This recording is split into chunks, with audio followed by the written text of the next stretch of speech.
Le agradecemos al doctor Pablo Monsalvo, especialista en seguridad pública y nacional. Doctor Pablo, gracias que estás con nosotros. Buenas tardes. Muchas gracias por la invitación, de veras, gracias. Gracias.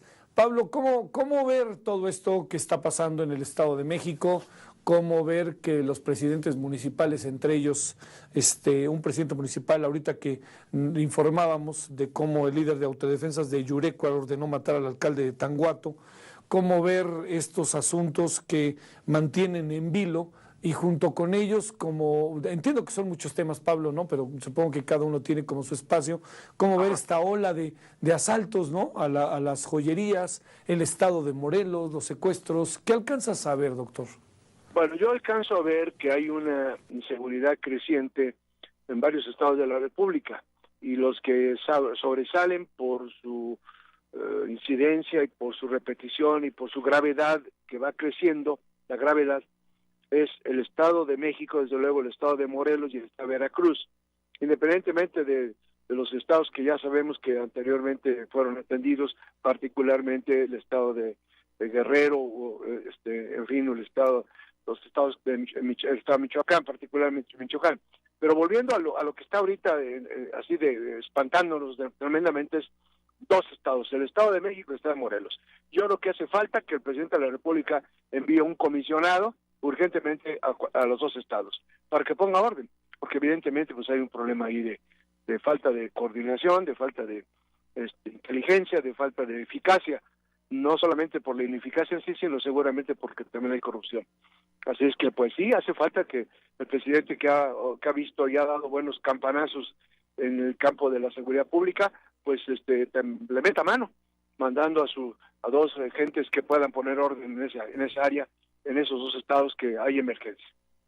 El asunto del Estado de México en particular, que últimamente ha vuelto a llamar la atención, ¿le concedes pistas similares o tiene una dinámica propia? Que es la repetición de un fenómeno que estamos viendo ya y que se ha calificado por los medios de comunicación como la delincuencia organizada. Pero las bases son las mismas, o sea, la búsqueda fácil del dinero, utilizando para eso ya sea el secuestro o la amenaza de secuestro o el rapto o el estar pasando la droga de un lado a otro o el cultivo y compraventa de la droga. El origen puede ser cualquiera, el propósito es tener dinero fácil, y eso es común.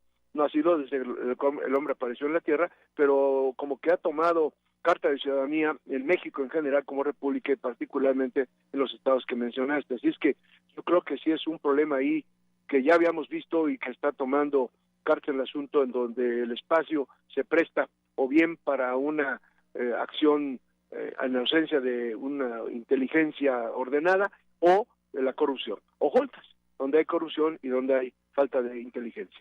Doctor, algunas de las hipótesis respecto a por qué en este momento un estado como Morelos está llegando a la situación extrema a la que está llegando, se habla en buena medida se habla de que esto puede darse, porque también el gobierno estatal está llevando las cosas al límite, porque sí está pegando donde debe, y entonces desarticula y se vuelve se disuelven, y entonces al disolverse tienen que actuar y actúan de cierta manera.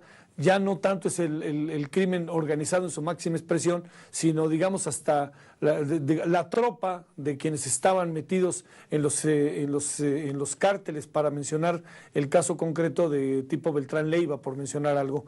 ¿Crees esto o no crees esto? No, bueno, sí, seguramente se llama el efecto cucaracho, el efecto de reacción, pero finalmente eso se supone que en un sistema de inteligencia y de conocimiento de lo que es la inseguridad, se está previsto. Si tocamos en un punto va a rebotar en el punto 5, etcétera. Eso lo debemos saber en el campo del conocimiento de la organización anticrimen. El problema es que no damos muestras de saberlo. Debiéramos estar previendo dónde va a brincar cuando yo apriete un botón, y eso es lo que no estamos haciendo desde el punto de vista general para para no ubicar en determinada zona de la República, pero en general eso es lo que pasa, que eso responde a una política de ignorancia, desconocimiento y de falla.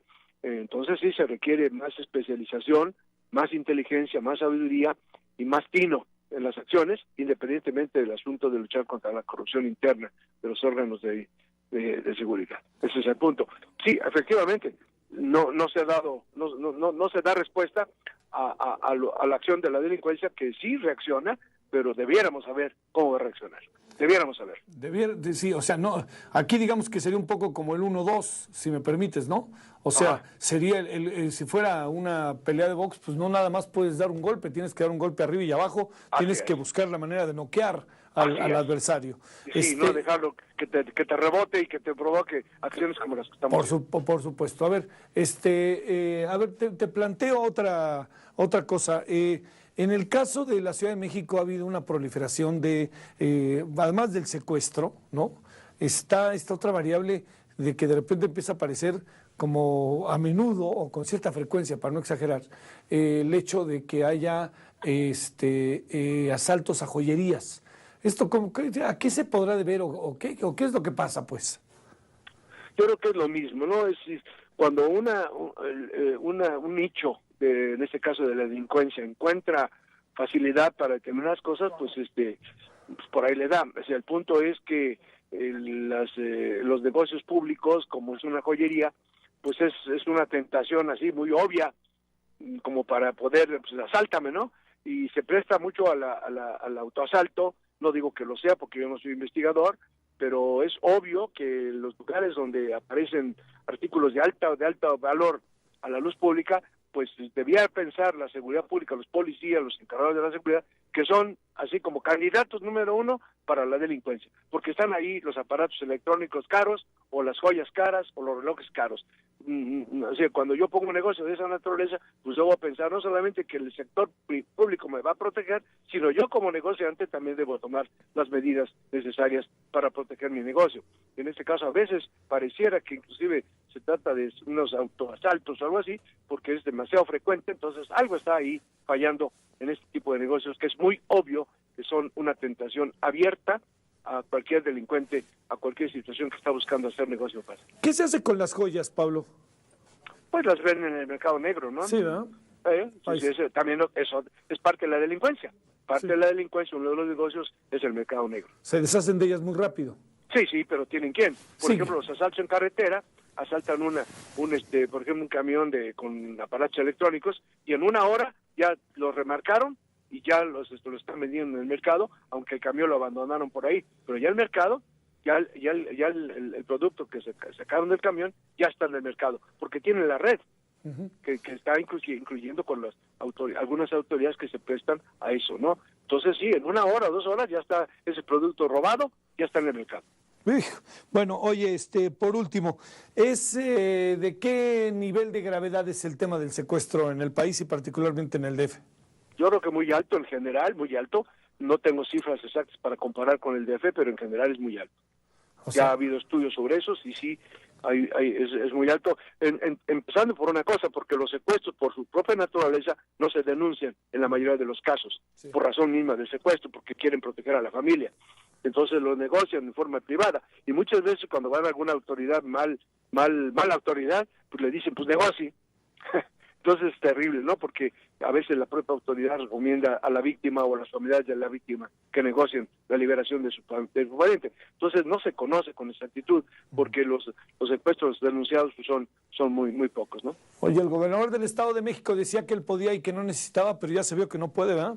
No, evidentemente es algo que ha rebasado, totalmente rebasado. Sí, ¿no? Y por más que haya... Yo por eso estoy sugiriendo ahí pues que el presidente tenga sobre todo su estado, donde él fue, de ahí brincó a ser presidente, pues yo creo que sería bueno que pensara en algún comisionado. Sí, ¿a ese nivel, como Michoacán? Yo creo que sí, ¿no? Yo creo que sí. Porque si no, es el estado pegado al Distrito Federal, donde está el gobierno federal. Sí. Entonces, pues está difícil, ¿no? Si no poner un remedio, tanto en el Estado de México como en Morelos. ¿Hay algún cártel que en este momento esté como siendo preponderante, para hablar en los términos de moda con esto de las leyes secundarias? ¿Hay un cártel que en este momento esté siendo preponderante en el país? ¿Lo alcanzas a visualizar, Pablo? Yo no lo alcanzo a ver todavía, pero sí es evidente que existe. No tengo el nombre porque no tengo datos así de confianza como para poder dar una opinión, pero evidentemente se ve la acción. Se ve la acción.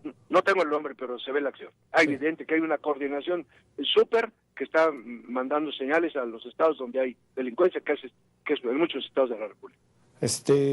Por último, bueno, no por último, hay muchas cosas más, pero en esta ocasión, por último, Guerrero y Veracruz, a ver, de estados que además son estados que dan al mar, colindan con el mar, con el Golfo, con el Océano Pacífico. En breve, Veracruz, el tema del periodismo, ¿qué alcanzas a ver ahí? Una gran penetración de la delincuencia organizada en el estado de Veracruz. Es terrible lo que está pasando, y hay una ausencia de la acción de la autoridad, desde luego de la autoridad contra la delincuencia, pero también la autoridad en sentido amplio. Sí, yo creo que ahí es un estado también que hay que ponerle la vista, y que ojalá que también la solución que ha puesto el gobierno federal pudiera poner sus ojos en Veracruz, porque sí se ve también muy avanzado, muy grave lo que está haciendo la delincuencia. Hay menos noticias públicas, pero hay muchas realidades que las gentes que conocen del tema saben que hay una delincuencia, y además hay algunas denuncias de colusión con autoridades locales que han sido vistas públicamente y que no han trascendido a nivel nacional.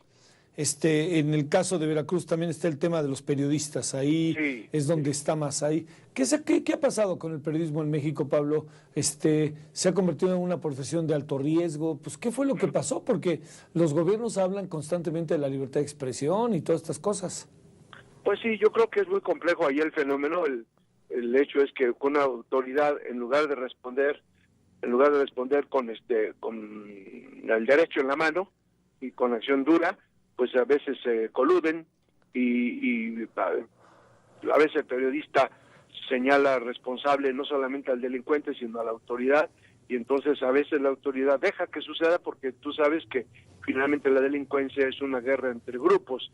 Entonces en esa guerra entre grupos a veces tienen en su lista a periodistas, y a veces el Estado pues se hace a un lado, pues, porque el periodista también denunció de alguna manera la disfunción de algunas autoridades. Entonces yo creo que ahí la víctima número uno es el periodista, porque tiene por un lado el enemigo, que es la delincuencia, y por otro lado a la autoridad a la que denuncia como incumplida en sus responsabilidades. Entonces el periodista se convierte en blanco de dos enemigos, ¿no? Y es realmente muy riesgoso. Entonces sí hay que ponerle mucha atención, no solamente en Veracruz, sino en general. Cerramos Guerrero. ¿En Guerrero hay signos diferentes o no? Pues yo creo que sí, los signos de la información son muy alarmantes de lo que estamos viendo, ¿no? Entonces sí, son focos rojos muy enrojecidos, muy claros. Doctor Pablo Monsalvo, especialista en seguridad pública, seguridad nacional, muchas gracias que estuviste con nosotros, doctor. Muchas gracias por la invitación. Hasta luego. Gracias, Javier. Hasta luego. Adiós, buenas tardes.